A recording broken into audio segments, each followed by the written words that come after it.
Hello बच्चों, मैं Kripashankar NMIMS मंथन में आप सभी लोगों का हार्दिक स्वागत करता हूं। प्यारे बच्चों, आज की हमारी जो क्लास है वो रीजनिंग सेक्शन से बहुत ही इंपॉर्टेंट और यूनिक क्लास है। आज की क्लास की अगर हम बात करें तो आज हम लोग सीखने वाले हैं मिश्रित कोडिंग के बारे में। इसके पहले हमने कोडिंग डिकोडिंग से संबंधित वीडियो अपलोड कर दिया है, जिसे आप ध्यान से देख लीजिएगा और पहले आप उस वीडियो का एक अच्छा नोट्स बना लीजिएगा। उसके बाद आप इस वीडियो का नोट्स अगर अच्छे से बना लेते हैं तो आपको एक क्रम मिल जाएगा और एक पैटर्न आपको पता चल जाएगा, जिससे आप इस एग्ज़ाम यानी कि एनएमएमएस एग्ज़ाम की आप तैयारी बहुत बेहतर कर पाएंगे। चलिए शुरू करते हैं आज की क्लास। ध्यान दें, मिश्रित कोडिंग में ऐसे प्रॉब्लम आपसे पूछे जाते हैं जो एक शब्द समूह होता है जिसके लिए एक नंबर या कोई अल्फ़ाबेट्स या एक विशिष्ट कैरेक्टर वाले नंबर्स आपको आपके सामने दे दिया जाता है, जिसमें आपको ये बताना होता है कि किस शब्द के लिए कौन सा स्पेशल नंबर निर्धारित किया गया है। तो आपको इसे फाइंड आउट करना होता है। बहुत ही इजी ये टॉपिक है। आप इसे अगर ध्यान से देखते हैं तो आप इस पे एक बेहतर समझ विकसित कर पाएंगे। जैसे यहाँ पे कुछ शब्द दिए हैं, जैसे sky is blue, sky is blue, blue colour, colour is fun. Sky is blue के लिए 5, 2, 6 में से कोई एक डिजिट जो है, स्काई के लिए कोई एक डिजिट इसमें से निर्धारित किया गया। हो सकता है वो 5 हो या 2 हो या 6 हो। इसी तरह से इस के लिए भी इसमें से कोई एक हो सकता है, ब्लू के लिए भी इसमें से एक कोई हो सकता है। हमें इसी को फाइंड आउट करना होता है। अब इसके लिए क्या होगा, आप जो सेकेंड शब्द समूह दिए हुए हैं इसका हेल्प ले सकते हैं, थर्ड शब्द समूह का आप हेल्प ले सकते हैं। तो अगर हम फर्स्ट और सेकेंड की बात करें तो इन दोनों में कॉमन क्या है, क्योंकि ऐसे प्रॉब्लम में हमें देखते हैं कि क्या कॉमन है। तो जो शब्द में कॉमन होगा वही नंबर में भी कॉमन होगा, संख्या में भी वही कॉमन होना चाहिए। तो इससे आप बहुत ही आसानी से पहचान कर पाएंगे कि किस शब्द के लिए कौन सा उचित नंबर प्रयुक्त किया गया है। जैसे यहाँ पे आप देख पा रहे हैं कि ब्लू और यहाँ भी ब्लू है, तो इसका मतलब ये ब्लू के लिए दोनों में ब्लू है और इसमें कुछ कॉमन नहीं है। तो इन दोनों में कॉमन क्या है, तो यहाँ देख रहे हैं 2 है और यहाँ भी 2 है। इसका मतलब ये हुआ कि ब्लू के लिए कौन सा नंबर निर्धारित किया गया है, तो ब्लू के लिए कौन सा नंबर निर्धारित किया गया है, 2।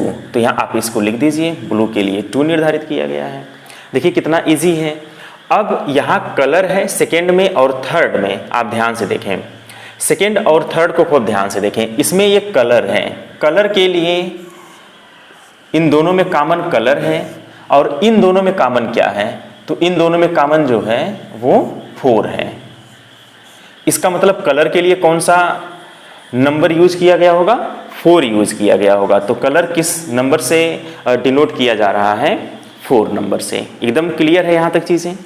अब कह रहा है इज के लिए क्या सिंबल यूज हुआ है, फन के लिए क्या सिंबल यूज हुआ है। तो अब आपको गेस करना होगा कि अब देखिए ब्लू के लिए 2 हो गया, कलर के लिए 4 हो गया। तो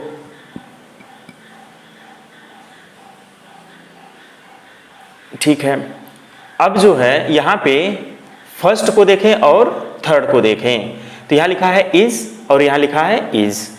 ठीक है, फर्स्ट और थर्ड में कॉमन क्या है, इज और इज। तो यहाँ फर्स्ट और थर्ड में कॉमन क्या है, आप ध्यान से देखें, 6 कॉमन है। तो इसका मतलब ये हुआ कि इसको हम ट्रायंगल बना दे रहे हैं, सबके लिए अलग अलग सिंबल यूज कर ले रहे हैं। तो ये 6 किसके लिए यूज हो गया, इज के लिए यूज हो गया। अब इज के लिए हमने क्या यूज कर लिया है, 6 यूज कर लिया है। तो फन के लिए क्या यूज होगा, फन के लिए क्लियर हो गया कि 3 यूज हो जाएगा। एकदम यहाँ से स्पष्ट है कि अब फन के लिए क्या यूज हो रहा है, 3 यूज हो रहा है। यहाँ पे स्काई है, अब देखिए 6 इज के लिए 6 हो गया है, तो स्काई के लिए क्या हो जाएगा, स्काई, SKY। स्काई के लिए कौन सा लेटर यूज हो रहा है, 5 यूज हो जाएगा।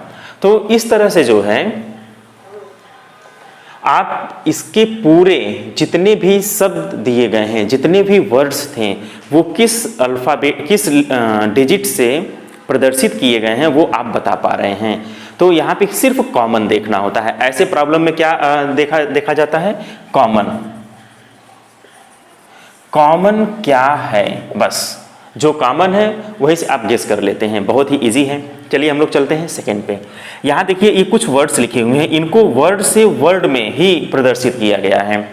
जैसे कह रहा है कि TINASI के लिए मैन आर गुड, TISIVA के लिए गुड मैन हियर, SIFA और VA के लिए गुड टाइम हियर।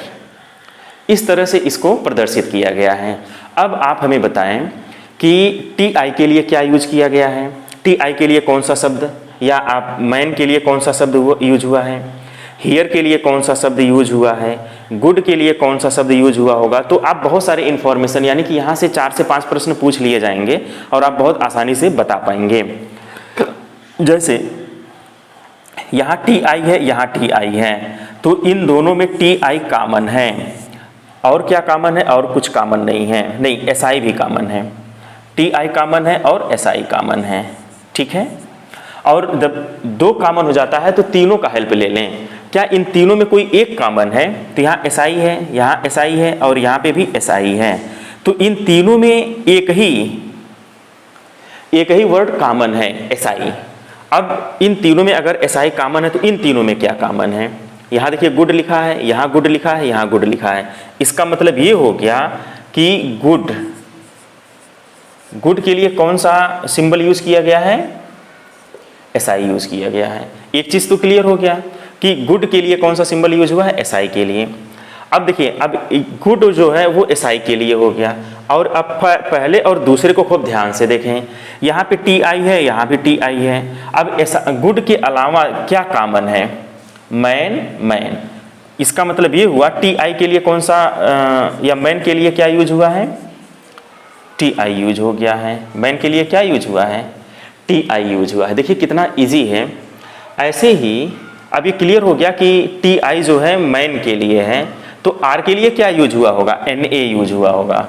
तो R के लिए क्या यूज हुआ होगा, NA, ठीक है। ऐसे ही TI SI पता चल गया। अब VA के लिए क्या यूज हुआ होगा, हियर यूज हुआ होगा। VA यानी कि हियर किसके लिए यूज हुआ होगा, VA के लिए, या VA जो है हियर के लिए यूज किया गया है। अब यहाँ पे VA पता चल गया, VA के लिए हियर हो गया, गुड के लिए SI हो गया, तो FA के लिए क्या यूज हो जाएगा, टाइम यूज हो जाएगा। तो देखिए कितना आसानी से आप इस प्रॉब्लम को बना पा रहे हैं। इसमें बस ये देखना है कि तीनों में क्या कॉमन है, दोनों में क्या कॉमन है, पहले और तीसरे में क्या कॉमन है। तो जो कॉमन होता है उसे आप अलग करते जाइए, आपका आंसर या आप आंसर के करीब होते चले जाएंगे और आप हर प्रश्न के आप आंसर बहुत ही आसानी से दे पाएंगे। 3 से 4 प्रश्न यहाँ से अगर ये पूछा जाएगा टॉपिक, तो 3 से 4 प्रश्न आप यहाँ से बहुत ही आसानी से बना पाएंगे। अब नेक्स्ट है, अब ध्यान से देखें, तीसरे क्वेश्चन की अगर हम बात करें तो ए फ्रेंड ऑफ माइन 4916 से इसे प्रदर्शित किया गया है। Mine lots of metal 3109, a piece of metal 7163 से डिनोट किया गया है, प्रदर्शित किया गया है। अब आप ध्यान से देखें, ऐसे क्वेश्चन को लगाते समय सबसे पहले हमें देखते हैं कि तीनों में क्या कॉमन है। सबसे पहला काम ये करते हैं कि पहले, दूसरे और तीसरे तीनों में क्या कॉमन है। आप ध्यान से देख लें, आपको दिख रहा होगा कि ऑफ इसमें भी है, इसमें भी है और इसमें भी है। इन तीनों में ऑफ है, तो इन तीनों में क्या कॉमन दिख रहा है आपको, देखिए 4916, 3109, 7163 में आप देख पा रहे होंगे कि 1 जो है ये तीनों में है। इसका मतलब ऑफ के लिए क्या यूज हुआ है, तो ऑफ के लिए यूज हुआ है 1। ऑफ के लिए क्या यूज हुआ है, 1 यूज हुआ है। अब आप ध्यान से देखें, पहले और दूसरे में क्या कॉमन है। यहां से हम सिर्फ कॉमन वाली चीजों को निकालते हैं। इसमें सिर्फ एक ही चीज ध्यान देना है, कॉमन। पहले तीनों में कॉमन चेक कर लेते हैं, ठीक। फिर पहले और दूसरे में क्या कॉमन है, दूसरे तीसरे में क्या कॉमन है, पहले तीसरे में क्या कॉमन है। बस आपका आंसर आपके सामने। तो पहले और दूसरे में क्या कॉमन है, पहले और दूसरे में आप ध्यान से देखें, यहाँ पे लिखा है माइन और यहाँ देखिए यहाँ पे लिखा है माइन। इसको आप स्क्वायर बना दीजिए अलग करने के लिए। और यहाँ देखिए पहले और दूसरे में क्या कॉमन है, पहले दूसरे में माइन कॉमन है। तो यहाँ अंक में देखेंगे पहले दूसरे में क्या कॉमन है, तो यहाँ 4 है, इसमें नहीं है, 9 इसमें है, इसमें 9 है। इसका मतलब ये हुआ कि 9 जो है इन दोनों में है। तो माइन के लिए क्या यूज हुआ है, MINE, माइन के लिए यूज हो गया 9, ठीक है। अब आपसे क्वेश्चन में कहेगा कि माइन के लिए क्या कोड निर्धारित किया गया है, तो 9 हो जाएगा। ऑफ के लिए क्या यूज हुआ है, तो ऑफ के लिए 1 हो जाएगा, ठीक है। और अब ए किसमें है, पहले में है और तीसरे में ए है, तो पहले और तीसरे में क्या कॉमन है ये देखा जाए। पहले और तीसरे में क्या कॉमन है, और तो कुछ कॉमन दिख नहीं रहा है, तो पहले और तीसरे में देखें 6 कॉमन है। पहले और तीसरे में क्या कॉमन है, 6, तो ए के लिए क्या यूज हुआ होगा, 6 यूज हुआ होगा। और तो फ्रेंड के लिए क्या हो जाएगा, फ्रेंड के लिए क्या हो जाएगा, अब ए के लिए अगर 6 यूज हुआ है तो फ्रेंड के लिए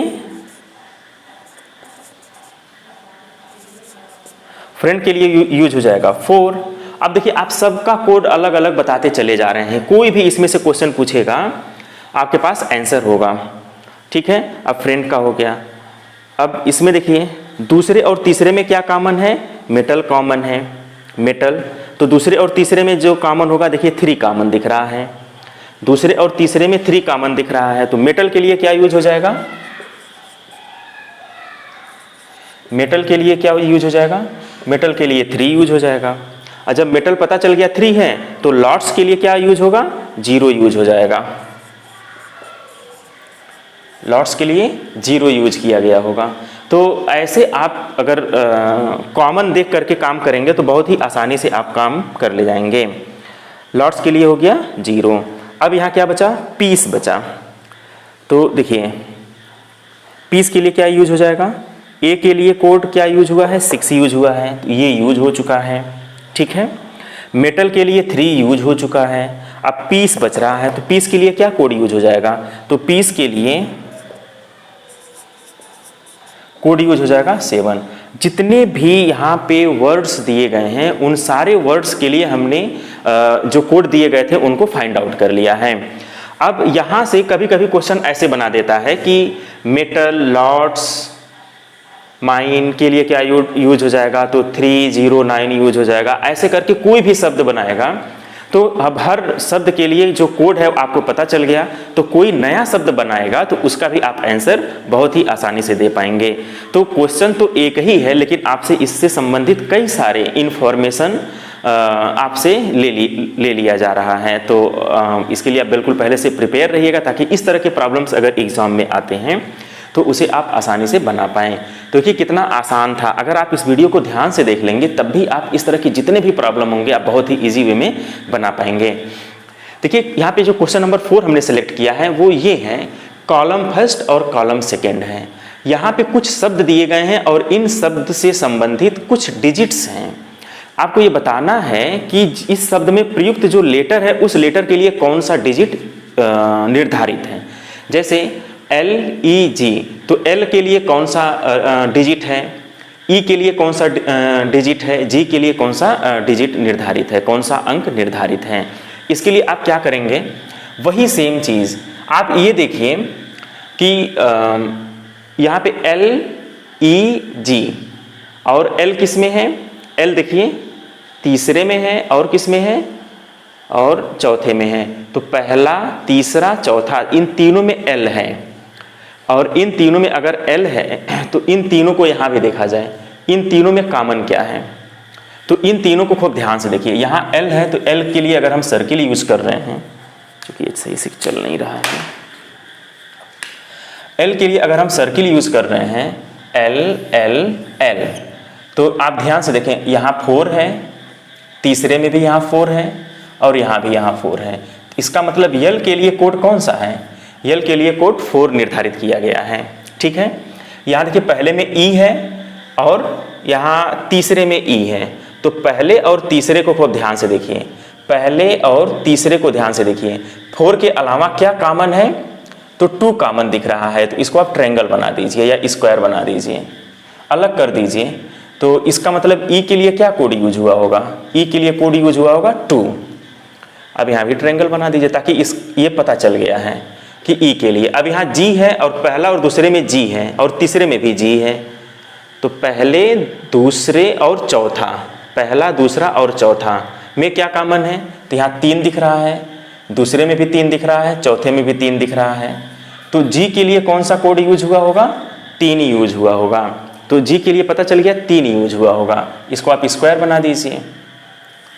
अभी पता चल गया जी के लिए कोड कौन सा है। अब क्या बचता है, यहाँ एस बचता है, तो यहाँ भी 3 के लिए है, जी पे हमने स्क्वायर बनाया, तो यस के लिए क्या बचा है, तो यस के लिए अब सब लिखा जाएगा, एस के लिए 7 हो गया, एन के लिए 8 हो गया, अब सब लिखा जाएगा, एन के लिए 8। शुरू में थोड़ी सी दिक्कत होगी, बाकी सारी चीज़ें पूरी पिक्चर क्लियर रहेगी कि किसके लिए कौन सा कोड है। अब एन के लिए अगर 8 है तो एम के लिए क्या हो जाएगा, देखिए 3 यूज हो चुका है, 8 यूज हो चुका है, तो एम के लिए क्या यूज हो जाएगा, एम के लिए 5 यूज हो जाएगा। अब इतना ये कोड आपको पता चल गया, अब आपको क्या लिखना है, इन सब का कोड लिख देना है। तो बताइए एल एस जी के लिए क्या यूज होगा, तो एल के लिए हमने 4 माना, एस के लिए 7 और जी के लिए 3। ऐसे N L E M, N के लिए क्या कोड है, 8 है, एल के लिए क्या कोड है, एल के लिए 4 हो जाएगा, ई के लिए क्या कोड हो गया, 2 हो जाएगा, और एम के लिए क्या कोड हो जाएगा, 5 हो जाएगा। ऐसे ही आप इसका भी लिखिए, इसका भी लिखिए और इसका भी लिखिए, और कमेंट बॉक्स में हमें बताएं कि इन सब का कोड क्या होगा, तीसरा, चौथा और 5वां। इसे आप खुद समझ जाएंगे कि इसके कोड क्या होंगे। यहाँ पे ध्यान से देखिए 5वां, कोडिंग डिकोडिंग में ऐसे भी प्रॉब्लम पूछे जा सकते हैं कि जो विशिष्ट कैरेक्टर वाले न्यूमेरिक होते हैं, जैसे हैश हो गया, @ हो गया, प्लस हो गया, माइनस हो गया, इस तरह के नंबर्स, इस तरह के सिंबल जो यूज होते हैं, वो एक शब्द दे देगा, उसके लिए जो शब्द में लेटर्स होंगे उसके लिए इस तरह के विशिष्ट कैरेक्टर वाले न्यूमेरिक यूज किए जाते हैं। तो आर के लिए क्या यूज हुआ होगा, ए के लिए क्या यूज होगा, एम के लिए क्या यूज होगा, ये आपको बताना है। तो खूब ध्यान से देखें, यहाँ पे RAM को लिखा है #, प्लस TOM के लिए लिखा है स्टार, डिवाइड और प्लस। तो इन दोनों में कॉमन क्या है, खूब ध्यान से देखें, इन दोनों में आप देख पा रहे होंगे कि M कॉमन है। तो जब M कॉमन है तो M के लिए कौन सा कैरेक्टर होगा, प्लस होगा। M के लिए क्या यूज हुआ होगा, M के लिए प्लस यूज होगा।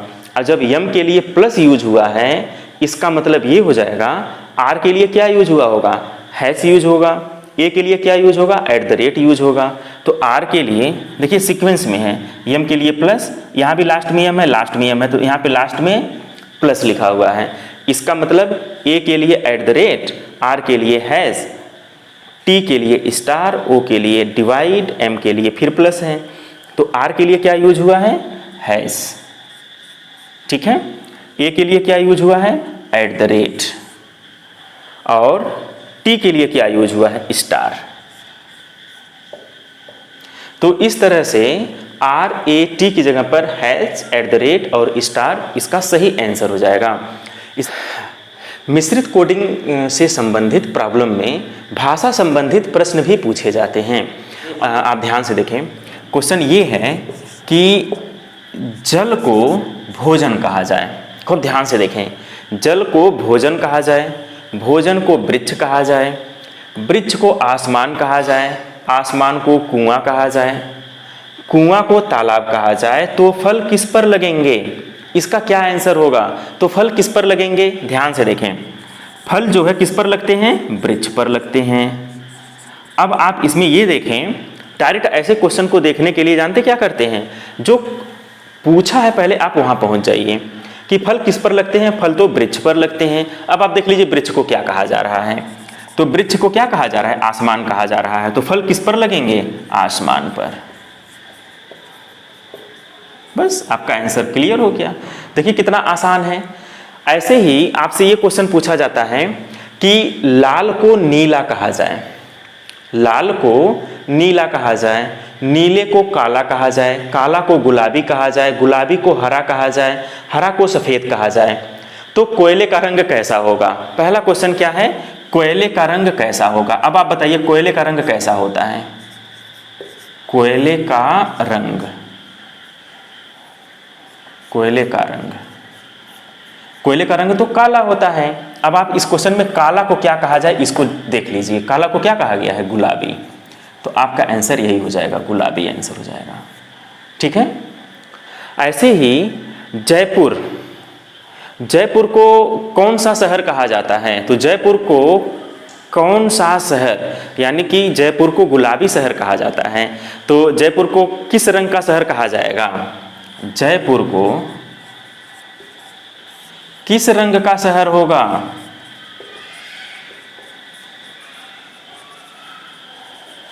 अब देखिए, इसमें जी के संबंधित प्रश्न भी आपसे डिस्कस कर लिया, पूछ लिया कि आपको जी के संबंधित इंफॉर्मेशन है कि नहीं।